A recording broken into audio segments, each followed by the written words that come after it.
আজকের প্রতিবাদ সমাবেশের সভাপতি নারায়ণগঞ্জ মহানগর বিএনপির সংগ্রামী সদস্য সচিব এবং বারবার কারা নির্যাতিত নেতা আবু আল ইউসুফ খান টিপু ভাই এবং অন্যান্য নেতৃবৃন্দ সকলকে শ্রদ্ধা ও সালাম জানিয়ে আমি আমার সংক্ষিপ্ত বক্তব্য শুরু করছি। প্রিয় সাংবাদিক ভাইয়েরা, আপনারা জানেন 5ই আগস্টের পরে একটি নামে একটি সংগঠন তৈরি করেছে, যে সংগঠনের নাম হলো এনসিপি।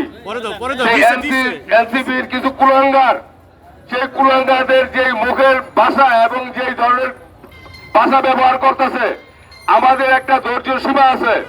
আপনারা জানেন যে আমাদের চেয়ারম্যান, বিএনপির চেয়ারম্যান এবং আজকে বাংলাদেশ সরকারের মাননীয় প্রধানমন্ত্রী সহ সকল স্থায়ী কমিটির নেতাদের সহ যে ধরনের ব্যবহার এবং কথাবার্তা বলে, আমরা এই ধৈর্য আমরা আর রাখতে পারতেছি না। এই কুলাঙ্গারদের রাস্তাঘাটে যেইভাবে যে অবস্থা পাওয়া যাবে, এই কুলাঙ্গারদের বড় পিটানি দিয়ে এদেরকে ব্যবস্থা নিতে হবে। আপনারা জানেন এই ধরনের যে চোর চেষ্টাগুলি, এই যে এনসিপি এই যে নাসিউদ্দিন ফাটোয়ারি এই সার্জিস এই সমস্ত ফালতু পোলাপানগুলি আজকে এই এনসিপির নামে তারা এই দেশের মধ্যে একটা অরাজকতা তৈরি করতেছে।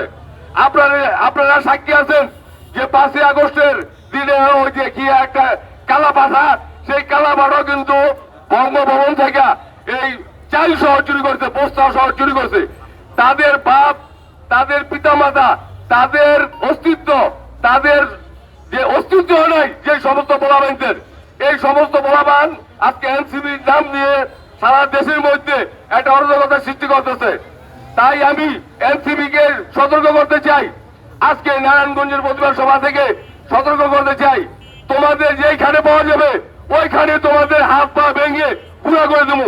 তোমাদের রাজনীতি, তোমার বাপ দাদাদের জিজ্ঞেস করো যে এই বিএনপি